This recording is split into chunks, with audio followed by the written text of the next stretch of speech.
Welcome back to 10 News Plus. Now, much has been said about the King's meeting scheduled today, but there was one much lower profile engagement on the agenda. Check this out. This is South Australia's Premier meeting with King Charles this morning.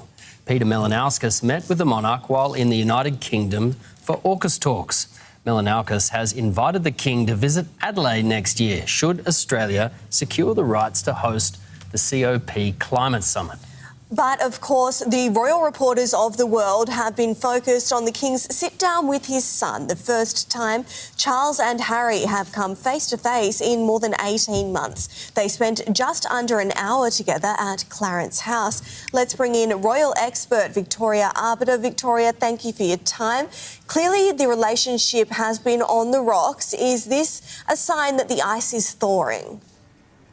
Good evening to both of you. Well, yes, you quite accurately say the relationship has been on the rocks. It's been very strained since Harry and Meghan opted to step back from working royal life in January 2020. But I think this is a very positive sign. It's a baby step. They were only together for approximately 55 minutes, but it was 55 minutes of private time. And hopefully Harry will have left there feeling that he's had perhaps a comforting reintroduction to his father after so many years estranged.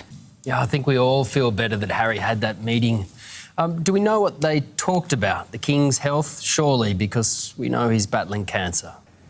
He is, and just a few months ago, back in May, Harry gave rather an ill-advised interview to the BBC in which he said he didn't know how much longer his father had left. It was an outrageous thing to say because the mood music from Buckingham Palace has been very positive about the King's health. I'm sure they will have addressed that. Really, what will have been said is going to remain private, and that's where the true test comes now, because previously, whenever Harry has had any kind of chat to his family, it has subsequently, the details have been leaked to the press. This is being kept tightly under wraps. In fact, all Buckingham Palace would say was that the King had enjoyed a private tea with his son. It's now up to Harry to keep those details private. So we're really not going to be privy to the inner workings of that meeting, but hopefully it was very positive. Harry would never do something outrageous or ill-advised. Of course, the Duke was in the UK attending some charity events. Is this a path for him to return to some more official royal duties? I think Harry was definitely back to doing what he does very well, which was interacting with sick children. He was at an event for Well Child, which he is absolutely devoted to. He's patron of the organisation. That was on Monday. Yesterday, Wednesday, he spent most of the day doing engagements on behalf of the Invictus Games. Again, an organisation and a charitable initiative which he is incredibly proud of.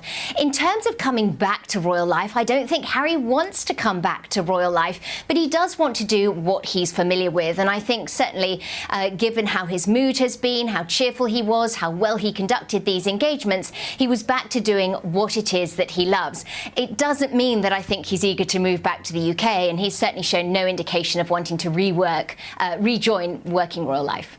And what about the brother, Prince William? It's one thing to reconcile with Dad, but the cranky older brother, do you think they'll get there?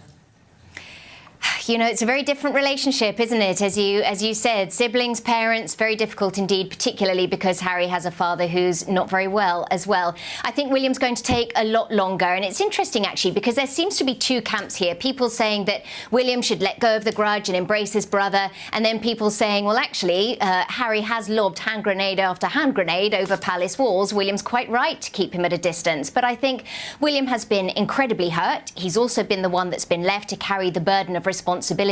Had Harry stayed, he would have had a very active role within the working royal family. So I think the fact that they are geographically far apart doesn't help, but certainly, personally speaking, they remain very far apart. I think we're just going to have to allow time to do its thing there. Yeah, time will tell. OK, Victoria Arbiter, thank you so much for your time tonight. Thank you very much. As if Harry's not going to leak it. It'll be in the paper tomorrow. Poor old Harry and Megs. I've been following her recipes. I didn't know she cooks much red meat. Yeah, no, I haven't been following her recipes at all. I take that back. Coming up after the break on 10 News Plus.